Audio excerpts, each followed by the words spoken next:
Okay, I'm going to go through the responses that would be important for you to consider as you look at the reading guide questions that we had for Chapter 5. And I will be going in order that the questions showed up on the worksheet, but I will put the text of the questions here and then kind of give you some thoughts as to what your responses should be. So the first question was, explain why the major professional organization for people with significant cognitive or intellectual disabilities changed its name. And it went from that AAMR, which the R standing for retardation, to the AA, and then it went to intellectual and developmental disabilities. So we talked about intellectual and developmental there. Well, and the reason, oh, sorry, boy, I flipped on that one too fast. The reason that we are, there were changes made is simply because the retardation was a term, first of all, that was historically used to describe people with cognitive disabilities, but it became, especially the mental aspect of it, the mental retardation, really gave the wrong connotation, because when we think of mental, we associate that with mental illness, and that's emotions and not intellect. And so by moving to the intellectual and developmental disabilities, we're using the appropriate word.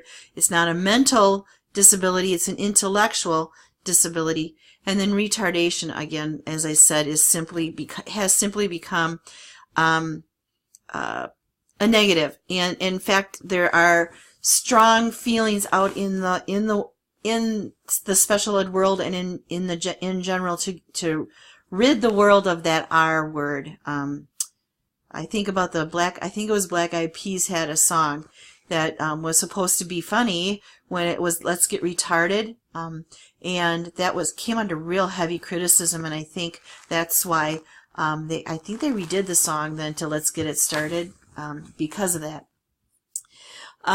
The next question: what is meant by intellectual disability is a socially constructed condition.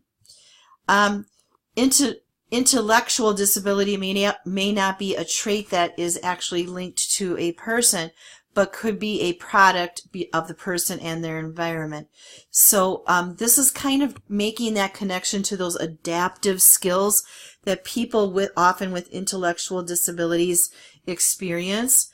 And so it can be that the person is classified as having an intellectual disability based on their intelligence scores alone, and therefore in some countries, if we use different criteria, we use the different criteria of their ability to interact with society, these people might not even be considered having a disability at all, especially if they were in the mild category. All right. Distinguish between intelligence and adaptive behavior. Intellectual functioning basically is an academic thing, their ability to achieve a certain level of performance. Adaptive behaviors are their abilities to cope with their environment. So if you were going to measure intelligence, you're going to look at some type of test score or grade.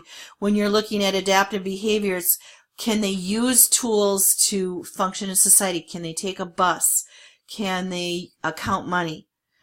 Professionals do recognize that IQ tests are far from perfect, and that a person might score poorly on a IQ test but actually be fairly adaptive in their behavior, which, street smarts, and therefore kind of skews then maybe our understanding of whether or not there's a disability there, or the level of the disability. We have discuss the difference in expected prevalence rates for ID, intellectual disabilities, which is based on our curve, and the actual prevalence figures. The lower prevalence figures are probably due to school personnel that consider exactly what we were talking about in the question right here, adaptive behavior, and that they're giving them credit for having the world sense, street smarts, and that should count for something. And therefore then are giving them more of the label of perhaps learning disabled with a lower functioning in the learning disabled category. 3 environmental causes. Boy, there's many more than 3, so you probably would have talked about things here like maternal drug use or exposure to teratogens in utero, or it could be after birth and the child is not receiving the nourishment, or it is exposed to an infection, a medical condition that could cause that. So those are several things that could be environmental. So you could also, teratogens like lead poisoning is another thing that could be exposed after pregnancy as well.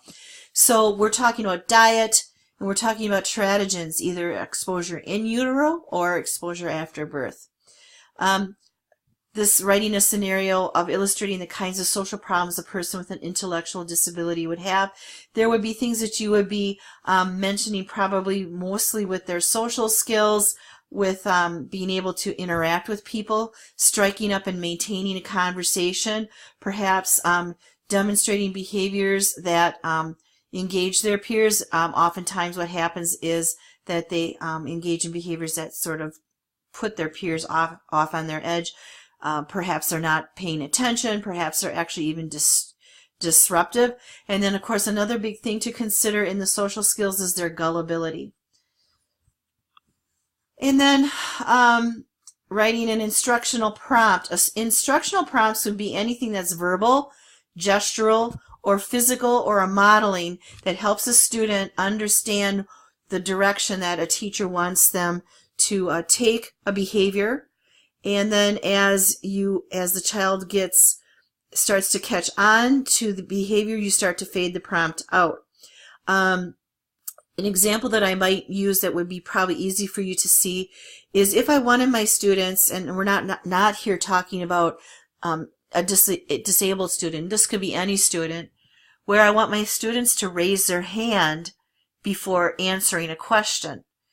So I ask a question and I immediately raise my hand, or I might even put my hand in the air as I ask the question, which is a prompt to the students that I want them to raise their hands to respond.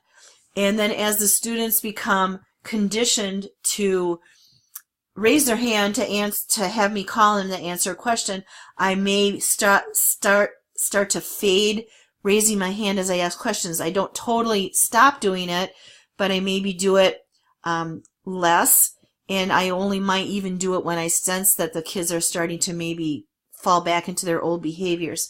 But eventually the goal will be that I don't have to do that, and I completely fade that prompt or cue out of the way. Well, self-determination, I think, is pretty self-explanatory. It's your ability to make personal choices, to control your life, to regulate your life, and actually to advocate for yourself.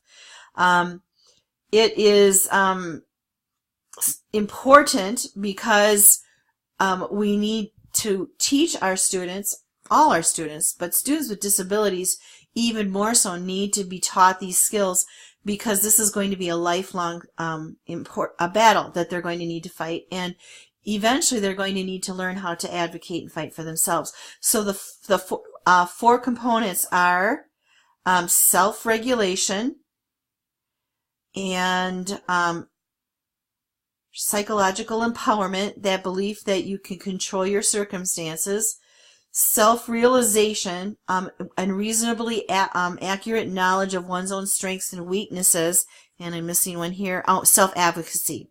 So self-advocacy, self-regulation,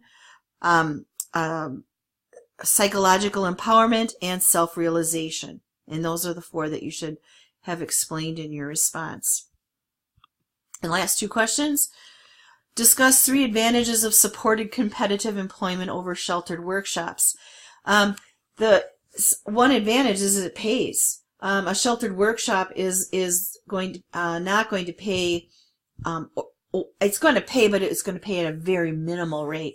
Whereas in a supportive and competitive environment, they're going to have to get at least minimum wage, because that's the law.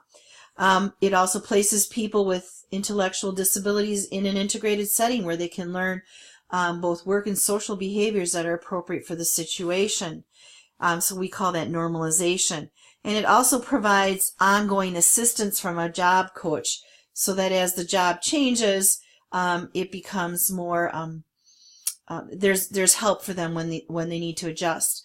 Workers with intellectual disabilities are often much more satisfied with their jobs when they are working in a supported competitive environment. And then the 3 ways that gen ed and special ed teachers can collaborate. Some important ways that they need to collaborate is that there's going to be consultation happening between both. The SPED teacher is definitely going to be in there saying, here's how you can modify the instruction. Here's how you can not just accommodate but modify tasks that the students have to do so they can be successful. And then that special education teacher will support the gen ed teacher in delivering those services for the student in the regular ed classroom. The SPED teacher might assist with the evaluation. The gen ed teacher the special ed teacher might help with specialized curriculum that's integrated and worked into the general ed instruction as well. They might support the student with some of the tasks in the gen ed classroom that are difficult, such as note-taking. So those would be some ways that the collaboration can happen. All right, so these are the answers for Chapter 5, and I will start putting up the answers for Chapters 8, 9, and 10 in the days to come as soon as those are due. So I did tell you that Chapters 8 and 9 would be due at the end of this week, and then 10 will be due by Sunday as well. So look for those to kind of come in early next week, and then you should be able to check your answers in preparation for the test.